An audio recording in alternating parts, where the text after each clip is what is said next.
Hi guys, and welcome to Crypto Exposed. Okay guys, I got a post here from Hedera, and this is just adding on to a video that I covered very recently about Mance AI. So let me get into this and then I'll basically update you on where I'm coming from with regards to this. So Hedera say, cross-border payments are being transformed. Taman Pay is rebuilding the foundations using AI-powered KYC/AML compliance screening as transactions settle in real time. Institutional and retail payments, one network, no trade-offs. Built on Hedera. Very nice, very nice. So what am I talking about here in regards to this relating to Mance AI? So I'm going to kind of go through some of the article here in a bit more depth, but you'll see at one point that they mention what they're using in terms of the KYC/AML AI compliance. That's the Mance AI. So that's where the Mance AI comes into this. So I'm going to just expand on this a bit more, because when I was expanding on it with just Mance AI, I was just talking about Mance AI itself. But now we've got the other, aspect of it in regards to the cross-border payment. So I'm going to go through some aspects of this article and then I'll continue to give you my thoughts. So it says, problem. Cross-border payments today depend on decades-old infrastructure built around intermediaries, manual reconciliation, and delayed settlement processes. Financial institutions often face a trade-off between speed, compliance, cost, and transparency, while consumers pay high fees and wait days for remittances to reach family members abroad. Existing systems rely on multiple parties to move and verify transactions, increasing operational complexity and costs while limiting visibility into the movement of funds.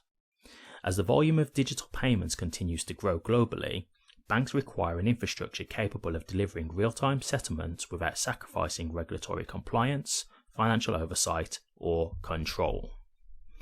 Okay, solution. TamanPay offers a programmable payment rail that enables regulated financial institutions to settle cross-border transactions in seconds while maintaining full compliance with local and global regulatory standards. Built on Hedera and integrated with Taman's Mance AI, the platform combines payment execution and compliance screening into a single workflow. The result is a payment network that supports institutional treasury transfers, bank-to-bank settlement, sovereign financial operations, and consumer remittances on the same infrastructure, eliminating the traditional trade-offs between speed, cost, and compliance. Okay, just one last thing I'll cover off and then we'll get into my thoughts here. A universal payment rail. Unlike traditional payment providers that focus on either enterprise settlement or retail remittances, TamanPay supports both on a single Hedera native rail.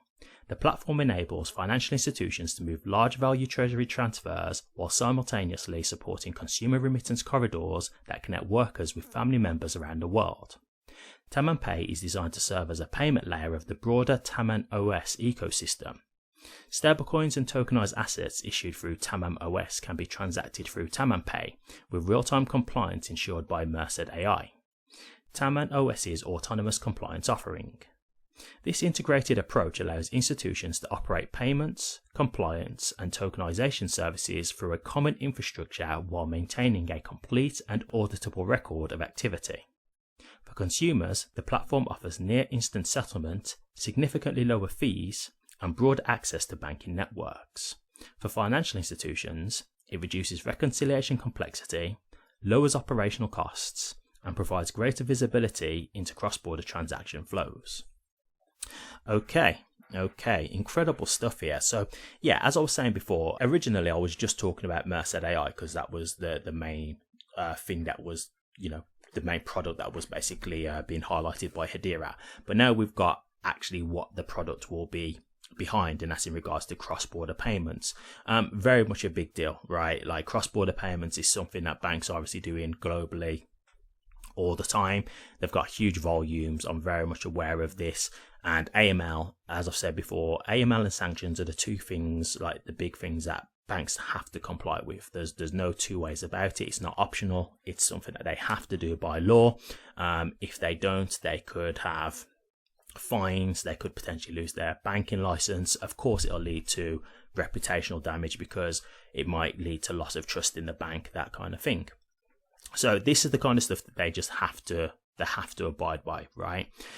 And so for me, when I'm looking at this in terms of the AI AML compliance, I can definitely see how that's going to be a big thing for banks, because one of the problems that banks have is what they call false positives, right? So a false positive is when you have a potential concern, so let's just say a potential AML concern, but then it turns out to be a false alarm. So let's just say you have a potential concern of real serious wrongdoing, but then once you investigate into it, you look at it and you say, oh, it's fine. Now, I'm not saying that this means, the AI is just going to completely be, pinpoint accurate. There's still going to be some false positives that happen.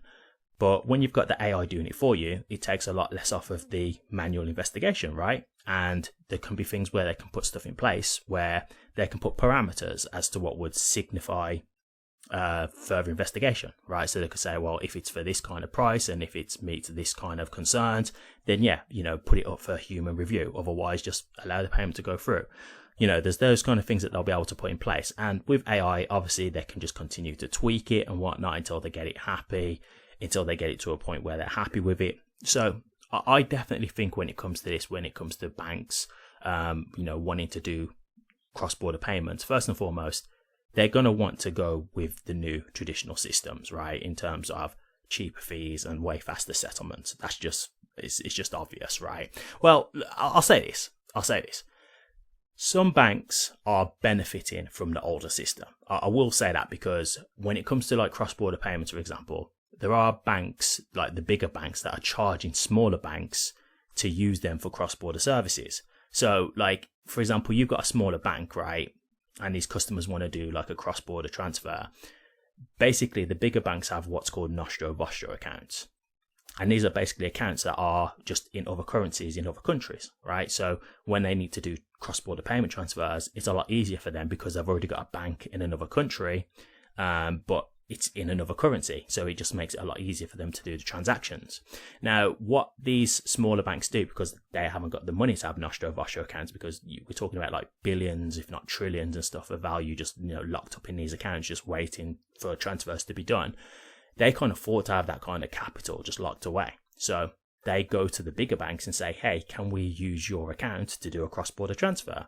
The big banks say, yes, that's fine, but we're going to charge you, right? So obviously they're making money off of these smaller banks. So I'm not saying that like, they're going to necessarily be thinking, oh, this is absolutely great, because obviously they've got a little bit of a hustle going on. But the thing that you've got to understand as well is once you get into this point of taking away all that trapped liquidity, one, they've got more money now that they don't need to, they don't need to keep locked away. So they've got more money that they can invest and things like that. And two, it's going to be way cheaper for them also. So in the end, it is going to be more beneficial for them, in my opinion. So don't get me wrong, like there is a bit of a hustle there, but I think overall the trade-offs are going to be worth it long term. Plus, you can't stop this now. Like the cat is out of the bag, as they say, right? Like at the end of the day, people have experienced crypto. So people know that they can just open up a crypto wallet, get themselves some crypto and just transfer that all over the world in seconds. So that's kind of starting to become the standard of what people expect. So banks will have to adapt, right? Because they're going to be competing with crypto. So it's not, even if they don't want to do it, they're going to have to, because they're going to have to get with the times. Like that's what's now available to people. So people will just choose crypto otherwise, right? So I think banks are going to go with this overall. So for me personally, I think this is definitely a service that a lot of banks would want to take to, because at the end of the day, like AML is a big thing. And what you've got to understand is like, when it comes to like AML and sanctions investigations, right? This is a department that doesn't make the bank any money. So this costs them a lot because they're having to pay people to do all these reviews and these, these investigations and stuff like that.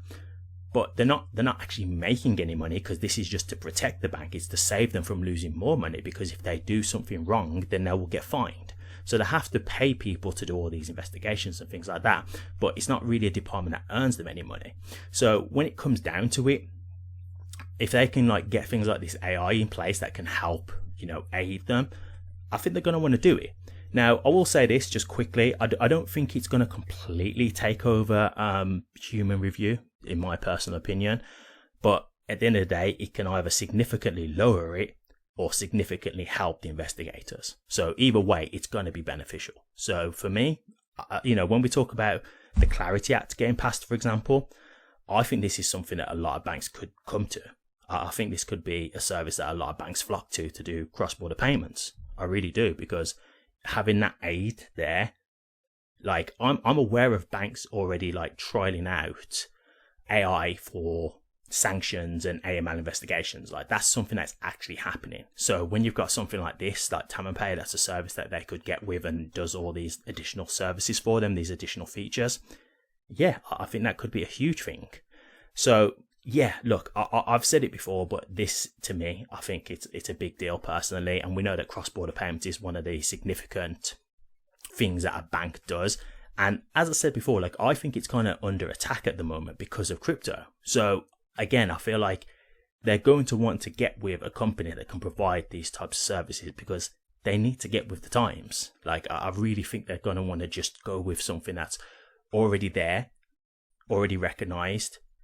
Obviously, it'll probably need to be tested because it's a new company and whatnot, but I think it's going to be something that they're going to want to do. Like, ultimately, I think it's something that they're going to at least want to trial out. So, yeah, look, as I say, when it comes to the clarity at Game Pass, I think this could open the doors for Tamam in a big way. I think this could really be a huge thing, and you could see many banks using this because it's definitely something that'll be a positive, and it's definitely something that could, I think, ultimately help save the bank's money.